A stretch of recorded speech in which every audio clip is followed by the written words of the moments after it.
Thank you. Thank you so much. Thank you. Thank you. Please, everybody have a seat. Thank you.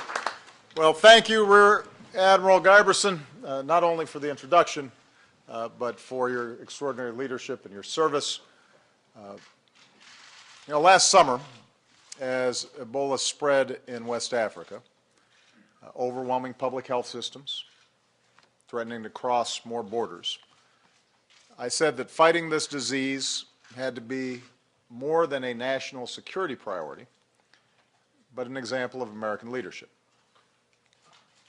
After all, whenever and wherever a disaster or a disease strikes, the world looks to us to lead. And because of extraordinary people like the ones standing behind me and many who are in the audience, we have risen to the challenge. Now remember, there was no small amount of skepticism about our chances. People were understandably afraid. And if we're honest, some stoked those fears. But we believed that if we made policy based not on fear, but on sound science and good judgment, America could lead an effective global response while keeping the American people safe. And we could turn the tide of the epidemic. We believed this because of people like Rear Admiral Guyberson. We believe this because of outstanding leaders like Raj Shah at USAID and Tom Frieden at CDC.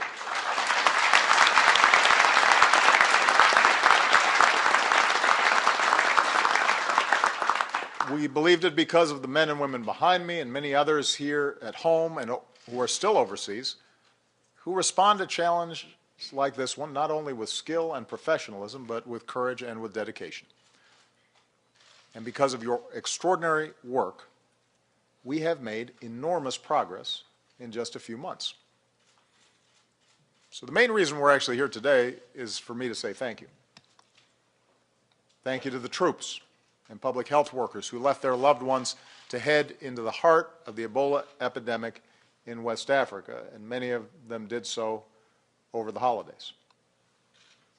Thank you to the healthcare professionals here at home who treated our returning heroes like Dr. Kent Brantley and Dr. Craig Spencer. Thank you to Dr. Tony Fauci and Nancy Sullivan and the incredible scientists at NIH who work long days and late nights to develop a vaccine. All of you represent what is best about America and what's possible when we lead.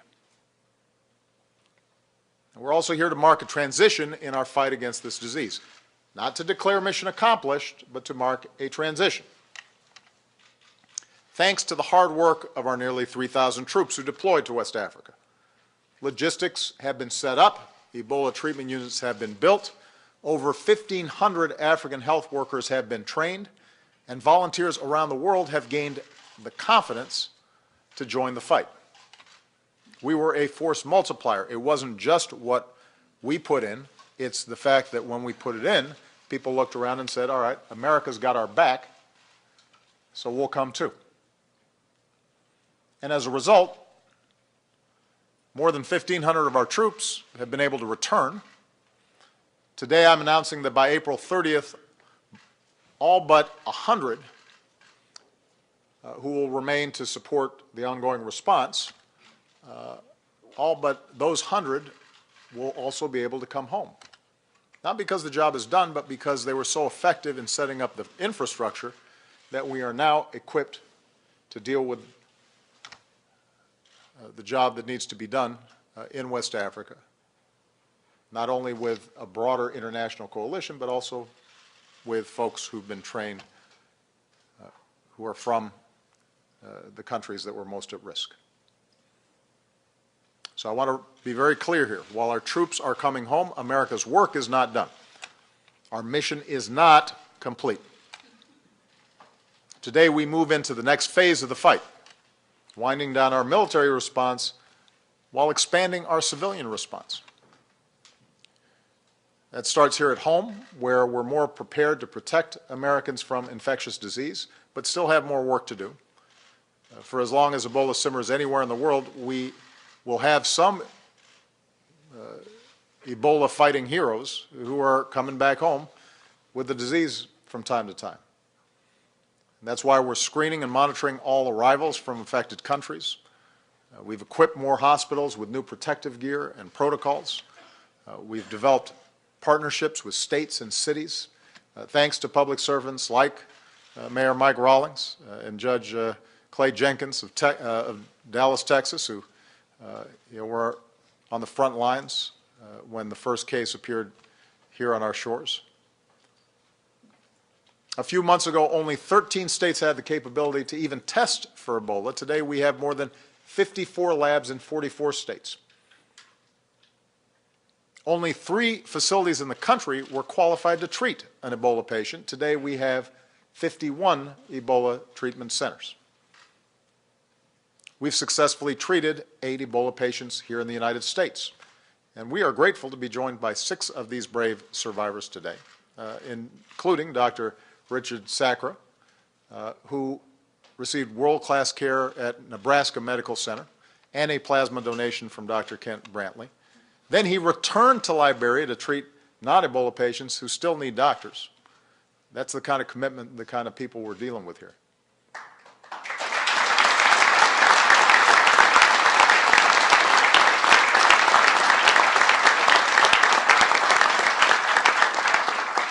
Meanwhile, in West Africa, it's true that we have led a massive global effort to combat this epidemic. We mobilized other countries to join us in making concrete, significant commitments to fight this disease and to strengthen global health systems for the long term.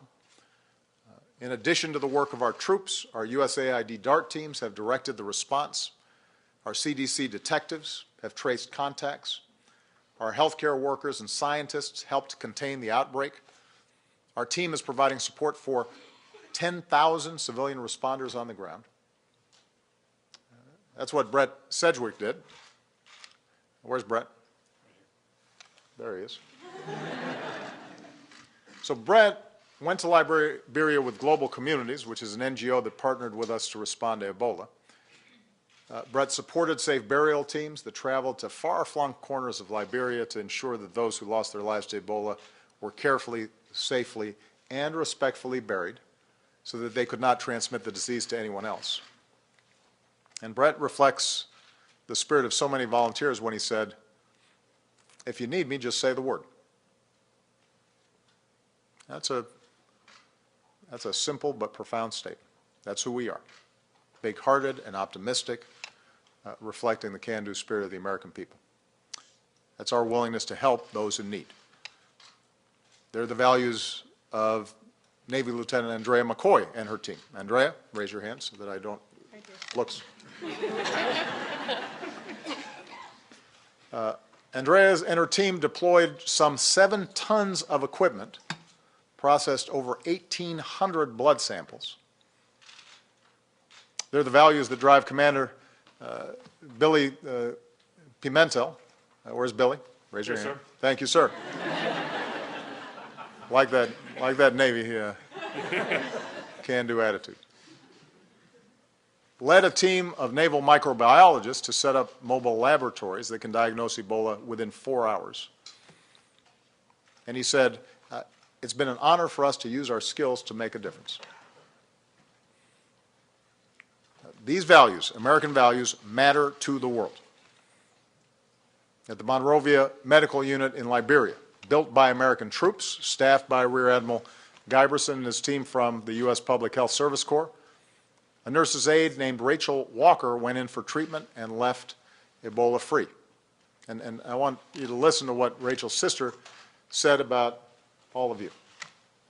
"We were worried at first," she said, "but when we found out Rachel was being transferred to the American Ebola Treatment Unit, we thanked God first, and then we thanked America second for caring about us." And the Americans who she was speaking of aren't just doctors or nurses or soldiers or scientists. You're what one lieutenant commander from the U.S. Public Health Service Corps called the hope multipliers.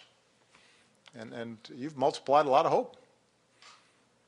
You know, last fall we saw between 800 and 1,000 new cases a week. Today we're seeing between 100 and 150 cases a week, a drop of more than 80%. Liberia has seen the best progress. Sierra Leone is moving in the right direction. Guinea has the longest way left to go. Our focus now is getting to zero, because as long as there's even one case of Ebola that's active out there, risks still exist. Every case is an ember that, if not contained, can light a new fire. So we're shifting our focus from fighting the epidemic to now extinguishing it.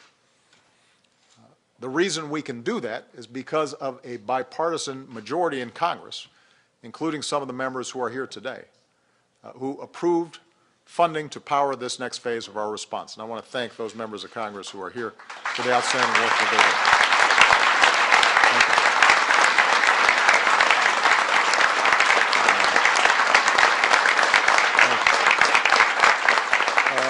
One of them, Chris Coons, recently traveled to the region and saw firsthand that we have to continue this fight in Africa. So while our troops are coming home, plenty of American heroes remain on the ground, with even more on the way. Doctors and nurses are still treating patients. CDC experts are tracking cases. NIH teams are testing vaccines. USAID workers are in the field. And countless American volunteers are on the front lines. And while I take great pride in the fact that our government organized this effort, and I particularly want to thank Secretary Burwell and her team at Health and Human Services for the outstanding work that they did, we weren't working alone. I just had a chance to meet with some leading philanthropists who did so much and are now committed to continuing the work and finding new ways in which we can build platforms not only to finish the job with respect to Ebola, but also to be able to do a more effective surveillance, prevention, and quick response for diseases in the future. Other nations have joined the fight. And we're going to keep working together because our common security depends on all of us. That's why we launched the Global Health Security Agenda last year, to bring more nations together to better prevent and detect and respond to future outbreaks before they become epidemics. This was a wake-up call, and why it's going to be so important for us to learn lessons from what we've done and sustain it into the future. And in the 21st century, we cannot build moats around our countries. There are no drawbridges to be pulled up. We shouldn't try. What we should do is instead make sure everybody has basic health systems, from hospitals to disease detectors to better laboratory networks.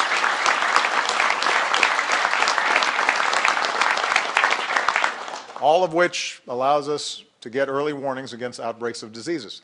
This is not charity. The investments we make overseas are in our self-interest. This is not charity.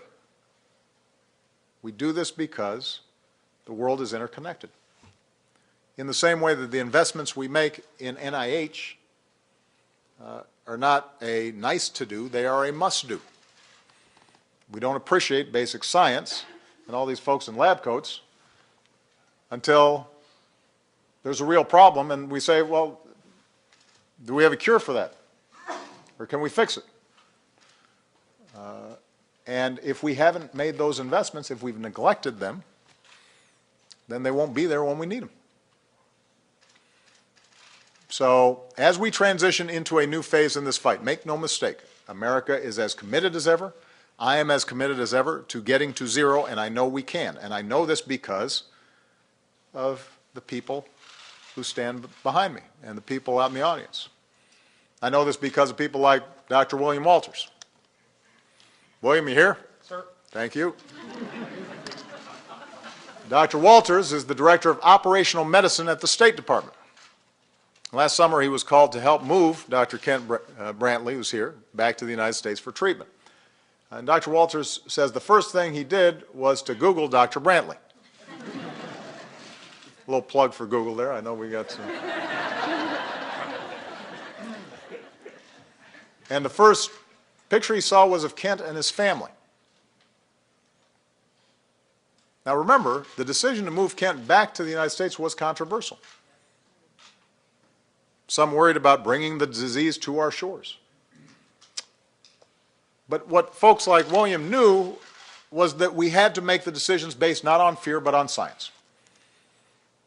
And he knew that we needed to take care of our heroes who had sacrificed so much to save the lives of others in order for us to continue to get people to make that kind of commitment. They had to know we had their backs in order for us to effectively respond. And so, as William said, we do the work we do to impact something bigger than ourselves. We do the work we do to impact something bigger than ourselves. That's the test of American leadership. We have this extraordinary military. We have an extraordinary economy. We have unbelievable businesses. But what makes us exceptional is when there's a big challenge and we hear somebody saying it's too hard to tackle, and we come together as a nation and prove you wrong. That's true whether it's recession or war or terrorism. There are those who like to fan fears, but over the long haul, America does not succumb to fear. We master the moment with bravery and courage and selflessness and sacrifice and relentless, unbending hope. That's what these people represent. That's what's best in us.